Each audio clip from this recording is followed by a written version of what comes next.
जय हिंद दोस्तों। आपका स्वागत है आपके अपने YouTube channel learning point with Abhishek sir पर। दोस्तों, अगर आप चैनल पर नए हैं तो चैनल को सब्सक्राइब कर लीजिए और बेल आइकन प्रेस कीजिए ताकि आप डेली डिक्टेशन पा सकें। डिक्टेशन अच्छे लगे तो वीडियो को लाइक कर दीजिए, अपने दोस्तों को शेयर कर दीजिए और कमेंट करके हमें बताइए कि आपको ये डिक्टेशन कैसा लगा। दोस्तों, अब से आप लोगों के लिए मेंबरशिप इनेबल कर दिया गया है, तो मेंबरशिप पे आप कुछ स्पेशल डिक्टेशन पा सकेंगे, जिसमें आपको निबंध, कुरुक्षेत्र योजना, आध्यात्मिक डिक्टेशन, लीगल डिक्टेशन, ये सारी चीज़ें आपको मिल सकेंगी। तो आप लोग 199 रुपये वाला जो है मेंबरशिप ज्वाइन कीजिएगा, जिससे आप लोग उसका लाभ उठा सकें और अपनी तैयारी को बेहतर कर सकें। डिक्टेशन शुरू होगी 5 सेकंड बाद।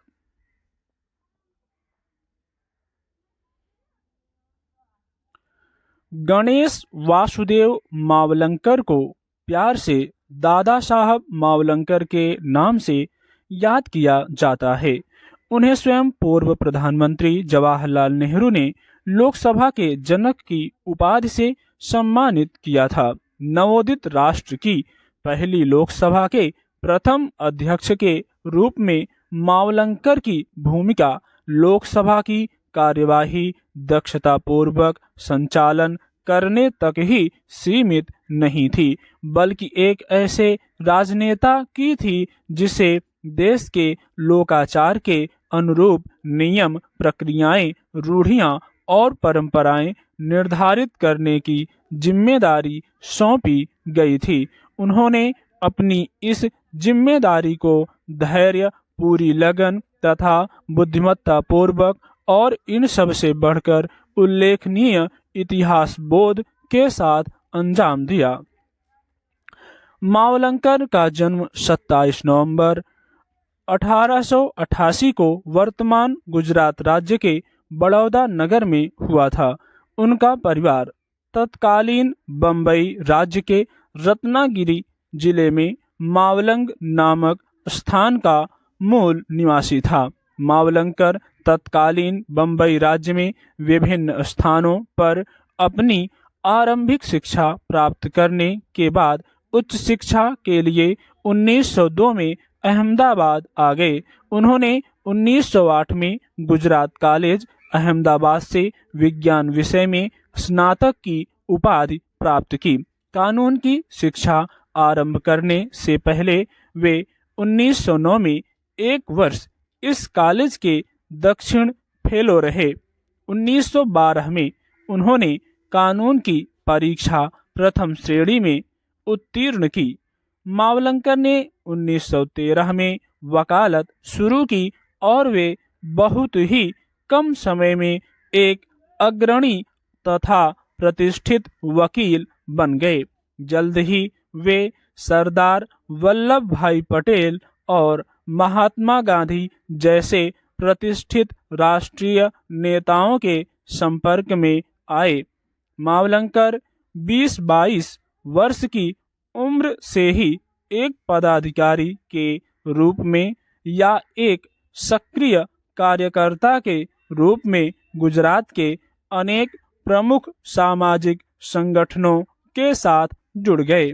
वे 1913 में गुजरात शिक्षा सोसाइटी के मानद सचिव रहे और 1916 में गुजरात सभा के भी सचिव रहे।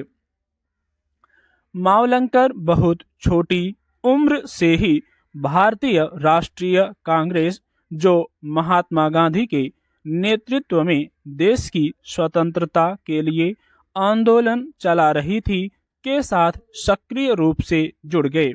उन्हें 1921-22 के दौरान गुजरात प्रादेशिक कांग्रेस समिति का सचिव नियुक्त किया गया। वे दिसंबर 1921 में अहमदाबाद में भारतीय राष्ट्रीय कांग्रेस के 36वें अधिवेशन की स्वागत समिति के महासचिव भी थे। मावलंकर 14-15 अगस्त 1947 को मध्य रात्रि तक, जब भारतीय स्वाधीनता अधिनियम 1947 के अंतर्गत सेंट्रल लेजिस्लेटिव असेंबली और काउंसिल ऑफ स्टेट का अस्तित्व समाप्त हो गया और भारत की संविधान सभा ने देश का शासन चलाने के लिए सभी शक्तियां प्राप्त कर लीं। सेंट्रल लेजिस्लेटिव असेंबली के अध्यक्ष रहे। भारत के स्वतंत्र होने पर मावलंकर ने 20 अगस्त 1947 को गठित एक समिति की अध्यक्षता की, जिसका कार्य संविधान सभा की संविधान निर्माणकारी भूमिका को उसकी विधायी भूमिका से अलग करने की आवश्यकता का अध्ययन करना और उसके संबंध में रिपोर्ट देना था। 26 नवंबर 1949 को स्वतंत्र भारत का संविधान स्वीकार किए जाने तथा उसके परिणाम स्वरूप संविधान सभा का नाम बदलकर अंतरिम संसद रखे जाने पर मावलंकर की हैसियत में भी तदनुसार परिवर्तन हुआ। स्टॉप।